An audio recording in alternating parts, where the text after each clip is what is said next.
Welcome to the Darkstream.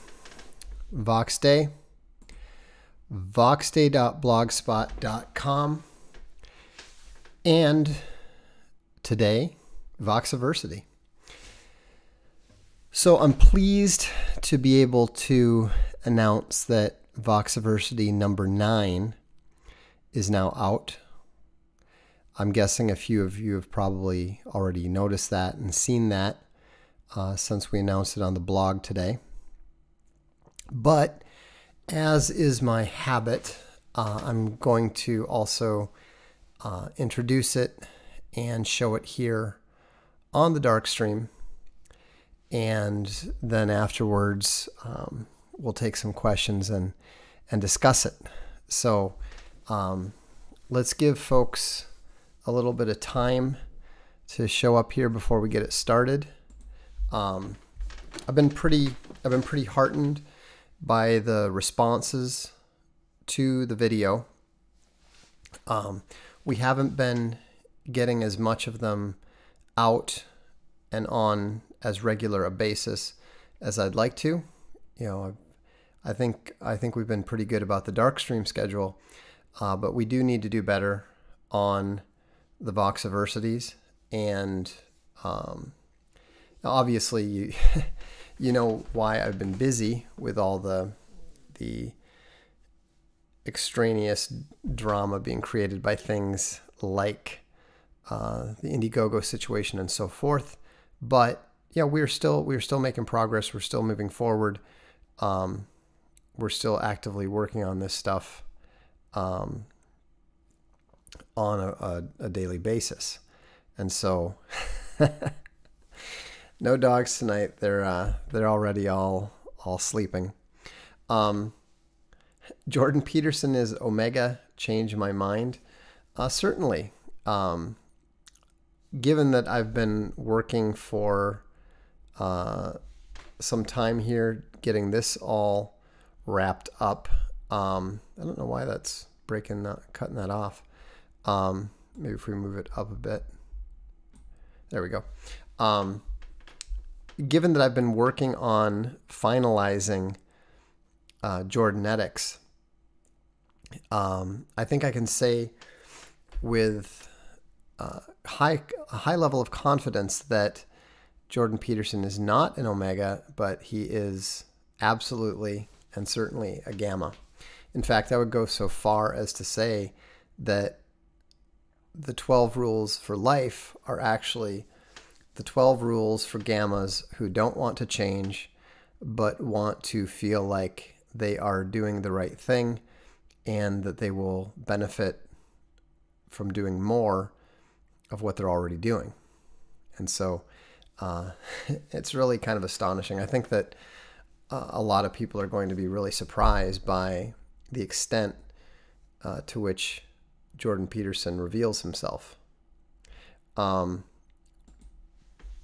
Anyhow, we've got once we get to 100 people, I'll go ahead and fire up the video. I'm sure some of you have seen this already. I know some of you have already seen this already, but it might make for a interesting discussion after it's over. So let me see here. Okay, so I'm going to mute myself here in just a minute or two, and then we will launch directly into it. Make sure if for whatever reason you're not getting the sound from the video, please let me know, and I'll see about rectifying that. So, without further ado, here is Voxiversity number 9, the Socio-Sexual Hierarchy.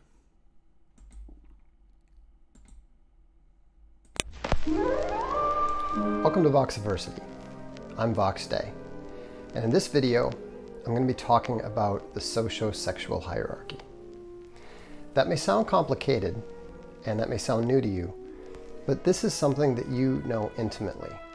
It's something with which you've been familiar since you were in school. It's something that you have around you at all times in every organization, in every company, in every social group in which you participate. The social-sexual hierarchy is how men and boys relate to one another. What you are, how you behave, and what your natural inclinations are likely to be. There are 5 ranks, and they've been developed from the concept that was originally introduced by the pickup artists. The early pickup artists, Royce, Roosh, often talked about alphas and betas. Alphas were men who were sexually successful, men who women were attracted to, men who found it easy to attract women. Betas, in their parlance, were men who were not attractive to women. The socio-sexual hierarchy should not be confused with this, even though it sounds similar and even though we use some of the similar terms. Because the socio-sexual hierarchy brings in social dominance, social hierarchy. It's not all about male-female relations. It's just as much about male-male relations, the internal concepts that tend to govern an individual man's behavior. So there are 5 major ranks: alpha, beta, delta, gamma, and omega. The top of the hierarchy is the alpha, the quarterback on the football team that the head cheerleader dates, the blonde bad guy in every 1980s teen flick. He is the guy that the girls want to be with and the guys want to be like. So what separates the alpha from other men beyond his attractiveness to women is that he is a leader. He is someone that other men naturally want to follow. What he does, they imitate. When the group is making decisions, his opinion counts for more than others. So there is a natural leader-follower relationship between the alpha male and other men. But this is both a responsibility as well as a right. The alpha tends to be much more cognizant of status than other men. He tends to be protective of his status, and he tends to be friendly to those who acknowledge his status, and he tends to react badly to those he perceives challenges it. With the alpha, as with all these ranks, positives and negatives, pluses and minuses.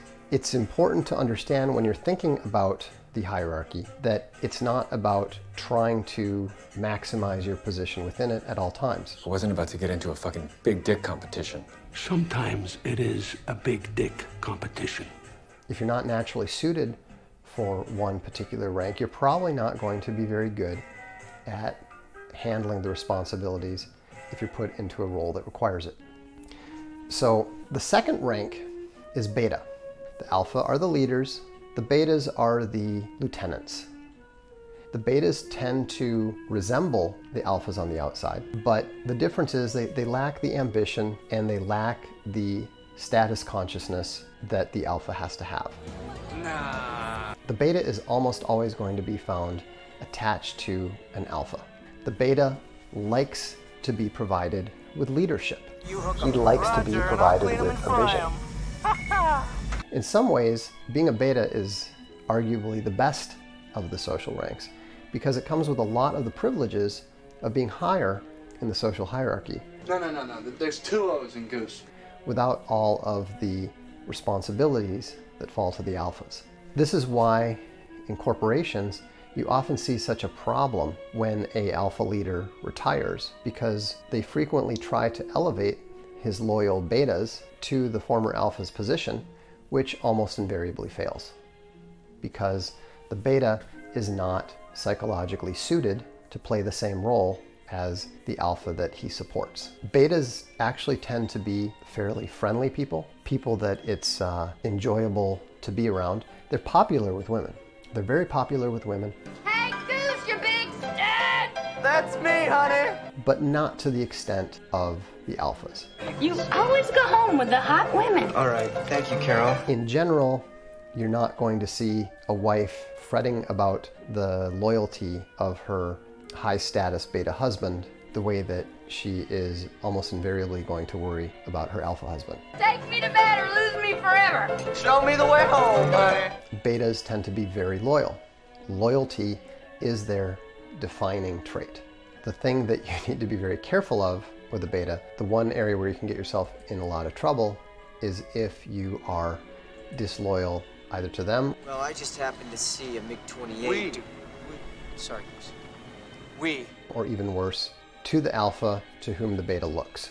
They're not only his lieutenants, they tend to be the alpha's enforcers as well. And so when you are in a group, the kind of people who will take you aside and let you know that maybe you want to adjust your behavior a little bit, those are almost always going to be the betas. The third and most common group is the deltas. I chose the name delta to apply to them because they are the most liable to move up or down the hierarchy depending on where the group is. Remember, these hierarchies are fractal. You know, someone who is a alpha in a very small group might only be a delta in a larger group of which that little group is a subset. You know the phenomenon. Big fish in a small pond is not a big fish in a big lake, much less the ocean. Deltas are the backbone of society. Deltas are the most important part of the hierarchy. They tend to define the success of the group. They tend to define the smooth functioning of the group. The more that a group or organization caters to its deltas, the stronger it's going to be. These are the guys who get the work done. Deltas tend to pride themselves, and their defining characteristic is competence. They don't want to lead. They're not necessarily concerned with making sure that the will of the alpha is properly followed. They want to do their job. They want to be respected for doing their job. And what they crave more than anything is respect. Now, unfortunately for society, women are not particularly attracted to deltas. Deltas tend to be the average guy. And of course, as we know, due to hypergamy, women tend to be less than entirely satisfied with average guys. One of the biggest achievements of Western civilization has been the institution of monogamy, preventing the alphas, and to a lesser extent the betas, from hogging all the desirable women. Monogamy, one man, one woman, one husband, one wife, is an excellent way of ensuring that deltas are able to marry and raise families. And this is absolutely critical for the sustainability of a stable society. The harder it is for productive, reliable deltas to engage in successful relationships with women, the more unstable the society is going to be. This is why polygamous societies are intrinsically less stable than monogamous ones, because unhappy deltas are not working away competently at building the infrastructure of society. Now, the fourth rank is in many ways the most intriguing and troublesome one, and this is the gamma. The gammas tend to be more intelligent than the norm, more sensitive. They tend to be more introspective. Now, this all sounds positive, and there are definitely positive traits to the gamma.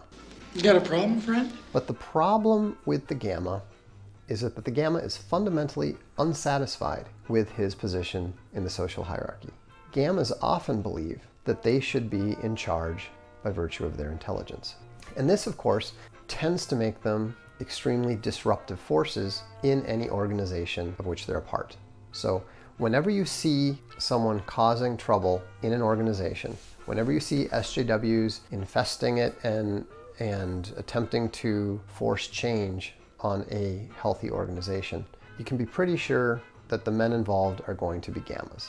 Now, there's a lot of different attributes that we could discuss, and I will do a video focusing entirely on the gamma and the other ranks in the future. But the most important thing to understand is that the chief characteristic of the gamma is his dishonesty. That month, I didn't sleep for 25 days. I didn't sleep at all. I didn't sleep at all for 25 days. The gamma is dishonest with himself. The gamma is dishonest with others.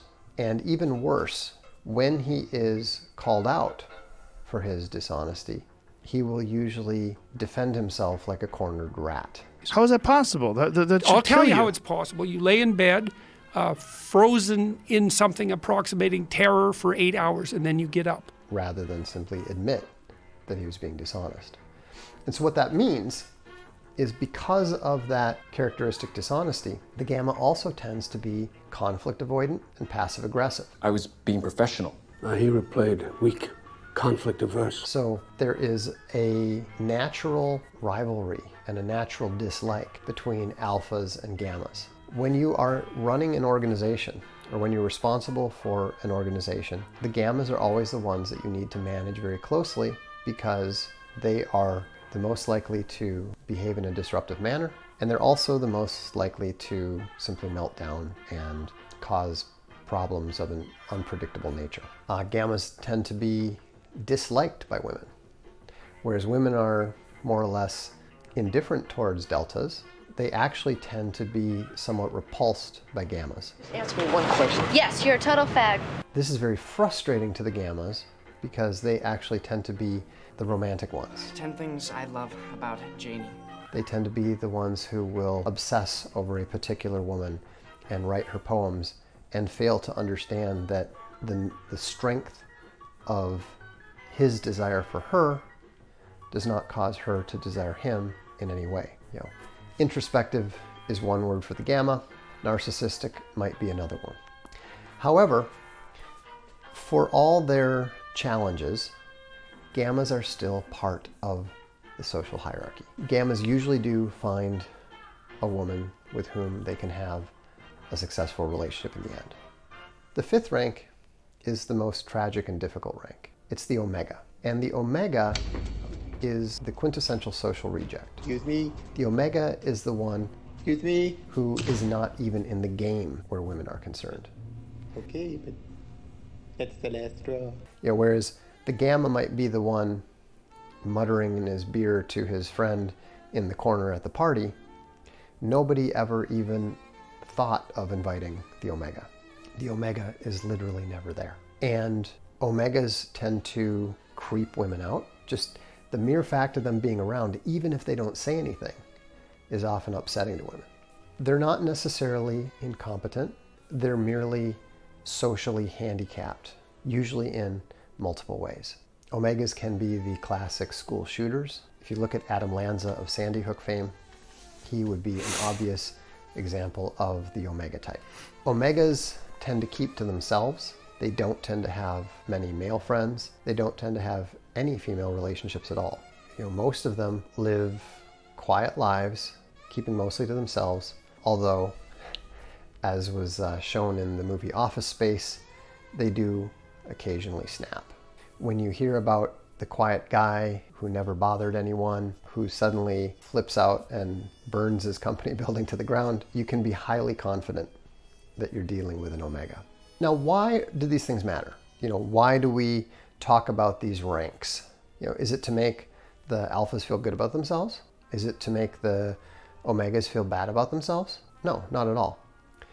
The reason that the social sexual hierarchy matters is because the patterns of human behavior it identifies allows us to recognize, understand, and anticipate the behavior of other individuals once we have successfully identified their rank in the hierarchy. Not only that, but you can use the hierarchy to avoid obvious problems in your organization or your group. For example, if you happen to hire a young, attractive female intern, do not assign her to an alpha, especially not if it's a married alpha, because the chances are very, very high that they're going to have an affair.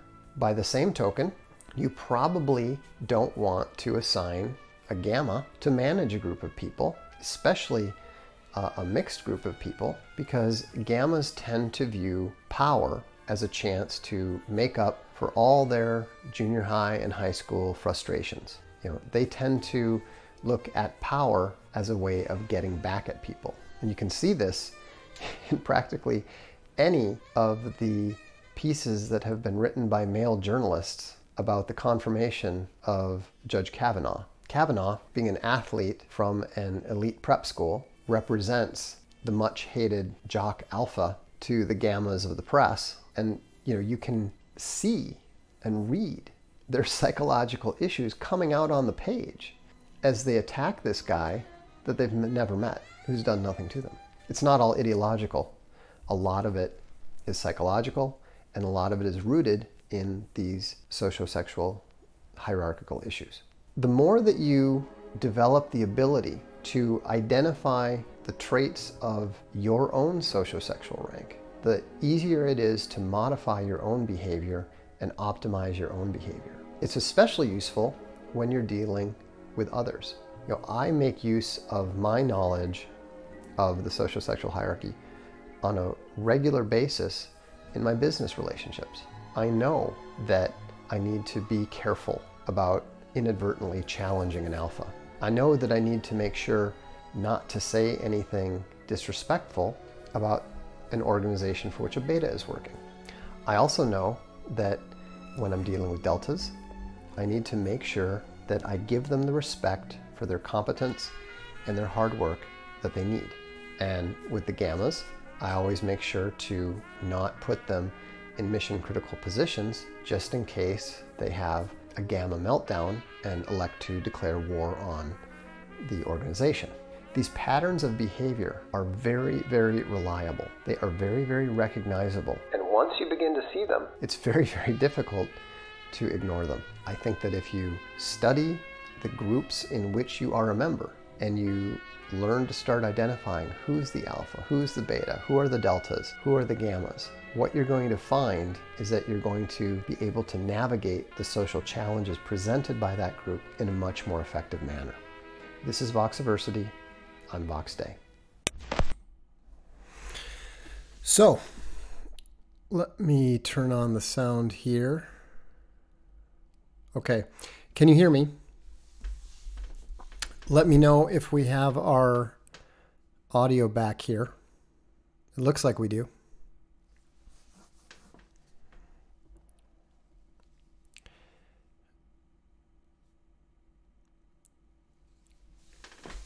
I'm waiting to see if we have our audio going now.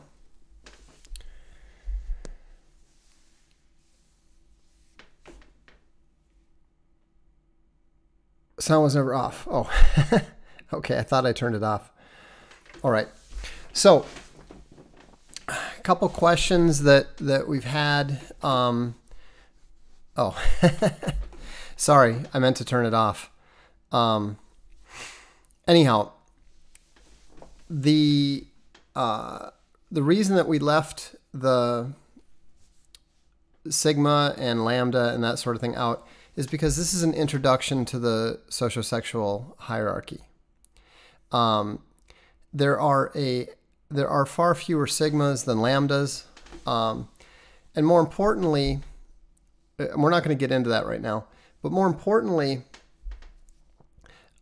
when you start talking about sigma, you immediately get all the gammas convinced that they're, instead of being secret alphas, they're sigmas and so forth. And it just complicates things.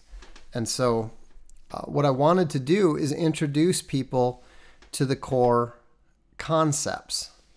I wanted them to understand the concepts that matter. Okay? Sigma is outside the hierarchy, and so it doesn't matter. You know, what you need to understand if you want to be able to utilize this heuristic to your advantage is you need to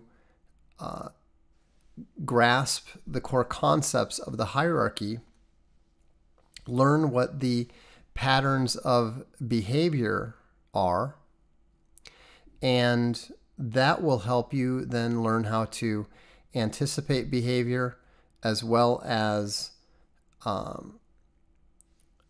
manage your relationships with the different people in the different categories. Yeah, and what I'm planning to do is I'm planning to do videos of all of these different ranks and go deeper into each of them to help people understand. Now, first of all, one thing that you need to understand is that nobody gives a damn what you are. I understand that it's an interesting concept. I understand that everybody likes to turn this topic into a exercise in collective navel gazing. But that's not the point. Okay? I'm never interested in the whole, what about me topics, whether we're talking about the socio-sexual hierarchy, whether we're talking about nationalism, whether we're talking about immigration, and all that sort of thing. I actually I actually quit blogging at Alpha Game simply because I got sick of the fact that the conversation could never proceed beyond that point because everybody just wanted to sit and obsess about themselves. Okay? And so, it's just not interesting. Okay? I'm not interested in talking about myself either. All right? It doesn't matter. Because it's the ideas that matter. It's the concepts that matter. Because they allow you to operate more effectively, whether you are dealing with a corporation, whether you're dealing with colleagues, whether you're dealing with teammates. And when you talk about, well, I've got different aspects of different things. Well, like I said, this is a fractal concept. Okay?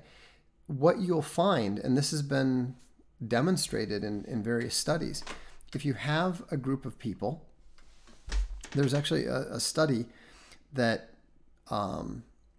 divided people into what they called heroes, clowns, and I can't remember what the other one was. But there were 3 categories, and what they did is they divided everybody into these 3 categories, and they were really fascinated to find out that within those groups, the same divisions occurred again. So even in the clown group, you would have people who were leaders. Even in the leader group, you would have people who were clowns in a relative manner. And so this is not a difficult concept. Think about your high school, okay? When you think about the people who were the big fish in your high school, how big were they when they went off to college? Most of them went from being, a big fish in the small pond to being just an average, ordinary guy, in their bigger lake that was their university and so forth. And so, it's very, very obvious once you learn how to look at this sort of thing. It becomes readily apparent. And so you can often even, one of the things that I thought was kind of startling is that the way that the patterns of behavior are ingrained into us when we are young, during what we call our formative years. And so it was really strange to me. I went to my wife's, I believe it was her 10-year high school reunion. And it was really funny to see how the behavior of the people did not necessarily match up to who the people were after 10 years. The girl who was kind of at the center and sort of acting like the homecoming queen, the hottest girl, etc. She'd put on a fair amount of weight and she just didn't really fit that role anymore. Whereas 2 of the women had really clearly been late bloomers, and the 2 most attractive women were strangely a little bit on the outside. It's because these people hadn't seen each other for 10 years, and so they maintained, for the most part, and so they maintained their patterns of behavior. And so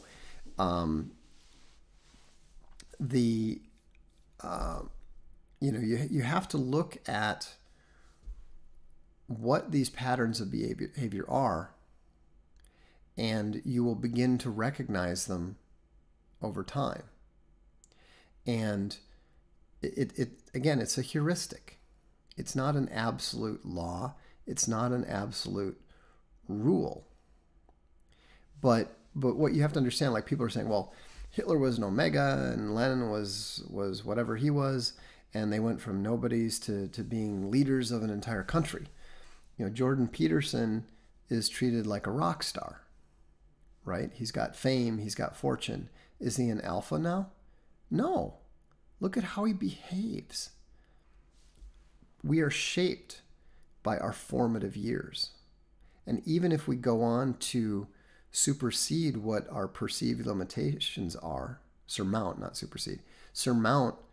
what our perceived limitations are, our behavior is still shaped by our formative years. Okay?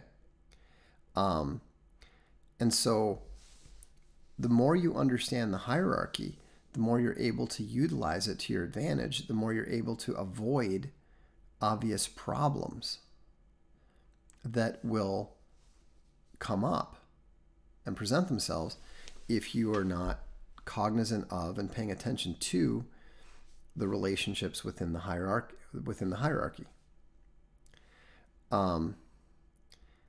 The Hake Report says, it seems you should ideally be able to step up or step down as needed and be whatever is called for.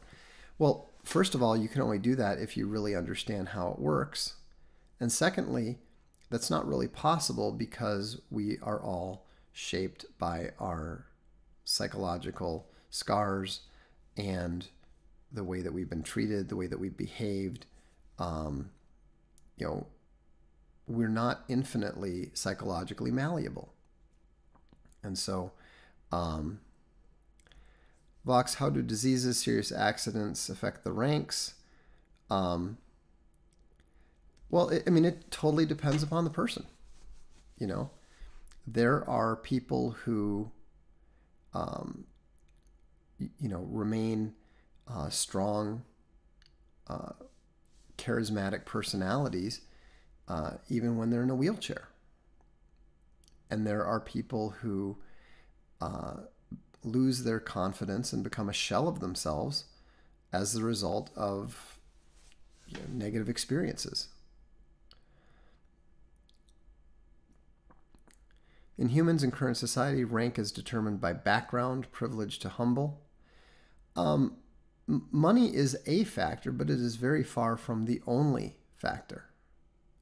Okay? There are multiple factors that go into these things. And so, you're not going to, I've seen plenty of very wealthy gammas. I've seen very poor alphas. All of these things, they're factors, but there is no single definitive factor. I've seen guys who are tall, very handsome men who, look like alphas from the outside, but they just don't have that alpha confidence that tends to radiate from the real alphas, and when you recognize it, it's very hard to miss. I think that testosterone, I think the higher the level of testosterone, the more alpha a man is likely to be. And, but again, it's just a factor. There's no, you need to, the more prone you are to binary thinking, the harder it is going to be for you to understand and to utilize this heuristic. So, you say confidence can't be faked or forced. I disagree. Confidence can be successfully faked, but only for a limited time and not always convincingly. And so, but you do have to derive it from something. If you look at, for example, one thing that people sometimes fail to understand about me when they look at my very high level of intrinsic confidence is that they attribute it solely to my intelligence. But when you think about it, there's a lot of very, very smart people. In fact, I would say the majority of really highly intelligent people are very non-confident. You know, the Laszlo character from Real Genius being the ultimate example. And so why do I have that confidence? Well, once you understand that I was a NCAA Division I athlete, suddenly it starts to make a little bit more sense. You know, when you know beyond any shadow of a doubt that you are physically superior in some way to everybody you compete against, to every other boy, every other young man, whatever, you know, it tends to affect you. There's a kid, and the thing is, the younger that these things establish themselves, the stronger and more inherent the confidence is. It's kind of interesting because I know two excellent soccer players. They're young men. My son has played with both of them. And one of them is, without question, the best boy player I'd ever seen on the soccer field. I've been involved with soccer since I was 7 years old. I have played with internationals. I've played with Olympians. I've played with All-Americans. And this kid, at the age of, I think it was around 12, was far and away the best player I've ever seen. And the thing is, he has a level of confidence in himself, just in his day-to-day comportment, in his confidence in the way that he deals with adults, that is unquestionable. I mean, the guy has an unshakable confidence. You know, he is clearly the alpha. Now, what's interesting is that there's another player on the team who blossomed a little later. He doesn't have his teammates, you know, overwhelming physical speed or his incredible ball control gifts. But the guy is an absolute scoring machine. He was literally the highest scorer in the country at all levels last year. I mean, he's like a goal scoring, terminating machine. You know, it's just simply amazing to see him get the ball anywhere in the box. He's going to score, you know. But the interesting thing is that because he developed this later in his 20s, whereas the other one developed his superlative athletic experience more in his, you know, in his preteen years. You know, the one is definitely more of an alpha. The other is definitely more of a beta. They're both superlative athletes. They're both incredibly successful. But the way that they carry themselves, I think, is, and the way that they behave and act and interact with others, I think is shaped by the difference in their experiences. So, you know, but you know, do you always maintain that level of confidence? No, not necessarily. You know, no, neither of them are black. No, Jordan B. Peterson is only a situational alpha at best. He has clearly been, his psychology has been set for decades. No amount of fame that he gets in his 50s is ever going to change that. what practical use is this concept of sexual hierarchy? It's not a sexual hierarchy. What part of socio-sexual hierarchy did you miss? I mean, I'm guessing you didn't watch the video, because it makes it very clear the significance of it. This has tremendous ramifications for your business, for your organization, for your, for your team. All of these things, it makes a difference, and you can see it in any group of men, in any group of 4 or 5 men. You will be able to sort them out very quickly, according to most of it. Do women solely determine the social rank? No. Women don't determine it. They are simply a useful indicator. Kurt Cobain was almost certainly a gamma. There was something definitely wrong with that guy even long before he killed himself. Whenever you see a guy who is good looking or who is successful or both, and they significantly underkick their coverage when it comes to women, you tend to know that there is something fundamentally wrong with their internal psychology. Women do have a social hierarchy, but it's very, very different than this. Why accept your role when you know you can improve? Well, if you actually can, that's great, but many people don't, and many people can't.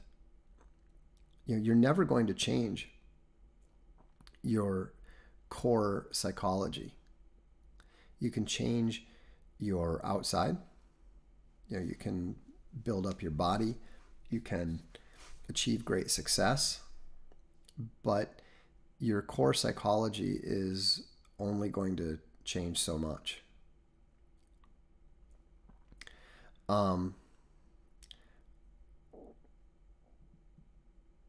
Okay. Yeah, John 14, you don't need to tell us that you're a gamma. We can tell just because you're still going on about yourself. But the thing is that when you understand what you are, then you need to work on improving yourself so that you can be a better version of what you are. Okay? If you're an alpha, you probably have to work on your personal integrity. The fact that you can get away with behaving in an immoral manner does not mean that you should. Deltas, maybe you need to learn to stand up for yourself. Betas, maybe you need to learn to stand up to your alpha. Gammas, you need to learn how to tell the truth to yourself first and then to others. As a practical question, how do you explain to an alpha or beta that a delta doesn't want authority but recognition and a pay raise? You tell them what you want. I mean, you have to be straightforward. Just say, look, I'm interested in respect and providing for my family. I do not want authority over others. I do not want to be promoted. I'm good at what I'm doing. Don't promote me into incompetence. Give them the book, The Peter Principle. It's not a difficult concept.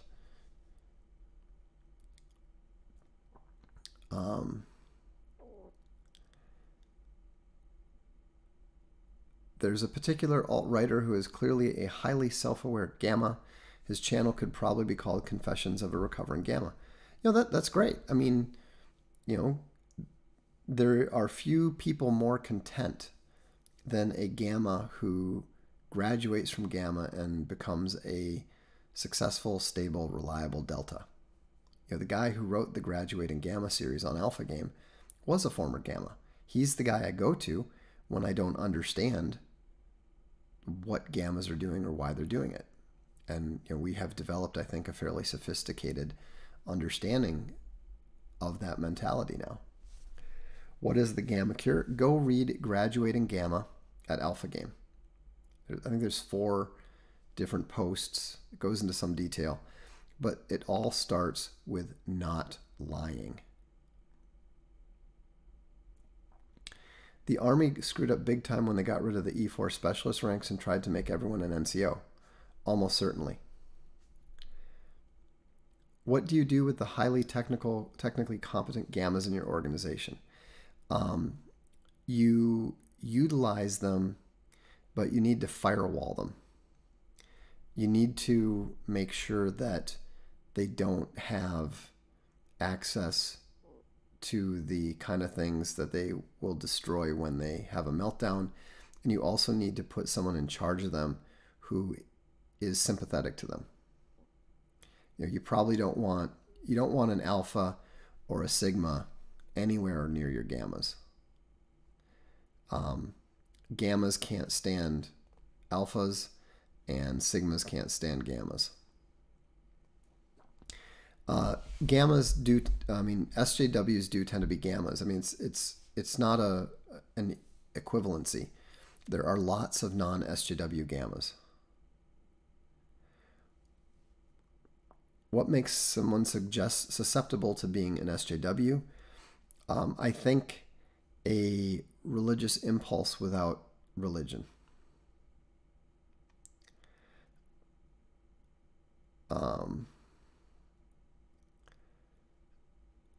Besides evaluating others, is there any way to use this for self-evaluation or changing habits? Yes, of course.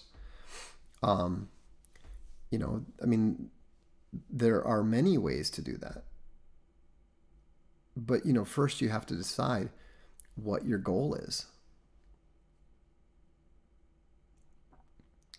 Why shouldn't the most intelligent be in charge? Aren't alphas just incompetent social manipulators? No. Intelligent people are scattered throughout the hierarchy, and intelligence is only about capability. It is no substitute for either wisdom or experience.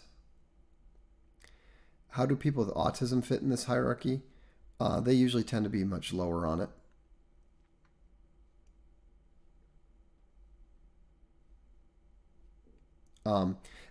Actually, alphas are manipulators. They actually tend to be quite skilled at manipulating because they're very, very focused on the hierarchy and maintaining their status.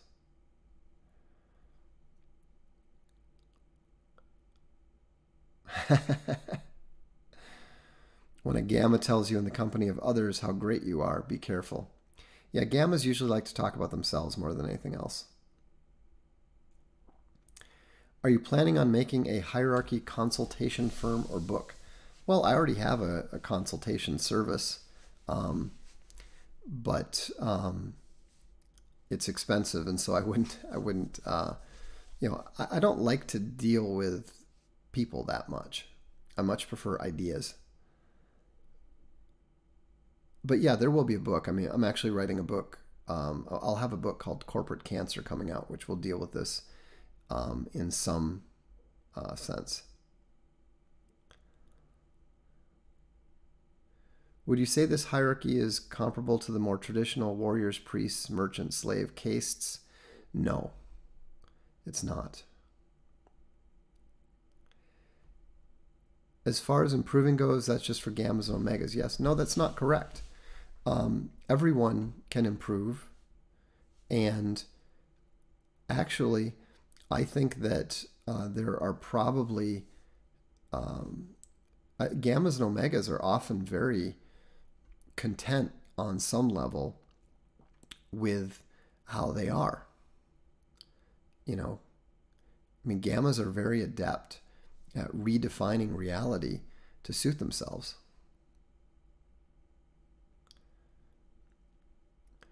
Can you name an alpha that is not rich or privileged in life? I don't know. I mean, but there's plenty of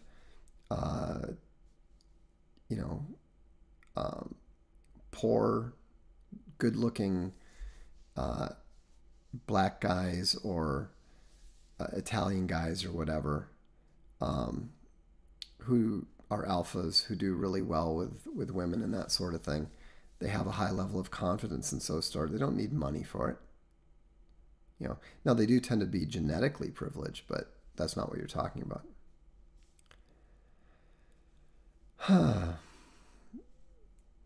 You accomplished so much. Ha! I'm behind on like literally almost everything that I'm involved with. How little do you sleep? I try to get at least 6 to 7 hours a night. I just stay up late. I'm a night owl. How does an Omega become an Alpha Sigma? He doesn't. Let's get rid of these spammers.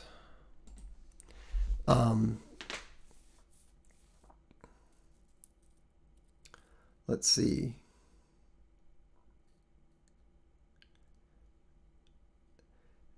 Do you think boys increasingly being raised by single mothers increases the proportion of gammas and omegas?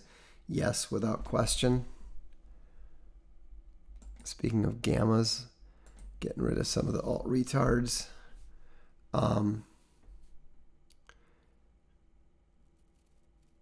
Let's see. Anyone naturally good with ladies will be lazy. No question. You know, I have a very good looking brother. I have some very good looking friends, and it's kind of funny because, you know, they can barely summon up the energy. When we were younger, they could barely summon up the energy to call somebody. You know, they were just, you know, they, you know, my brother could literally like pull out his driver's license to, you know, pay with a check or something, and the woman would be like, "Oh, that's such a good picture." You know? It's crazy. So, did you hear Van Sciver quitting Comicsgate? That's funny. But you know, you can't pay any attention to what the guy says. There's a reason why I call him Two-Face. Remember, he gave me Comicsgate before threatening to sue me over a non-existent trademark application. So, you've said in past videos you're naturally lazy. I am. How do you overcome this? Just by creating good habits. Is Andrew Torba a gamma? No. Why are you against alt-right? Well, it depends on what you mean by alt-right, but I'm against the fake right. I'm against the godless fake right.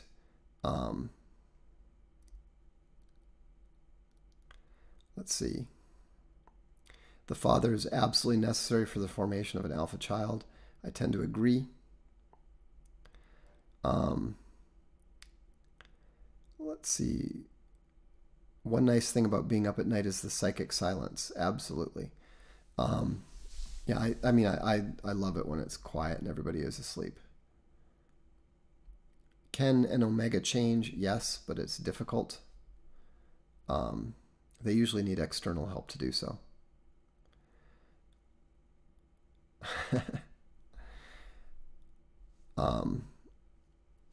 Make a comic with a poorly disguised EVS Two-Face villain.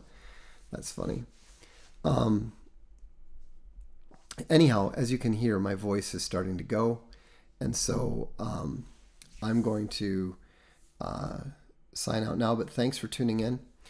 Those of you who are supporting the Darkstream and Voxiversity, thanks very much. You guys make it possible. And for the rest of you, I would just encourage you, let people know about Voxiversity. This is a very important subject. The more you understand it, the more deeply you understand it, the more useful you'll find the heuristic to be.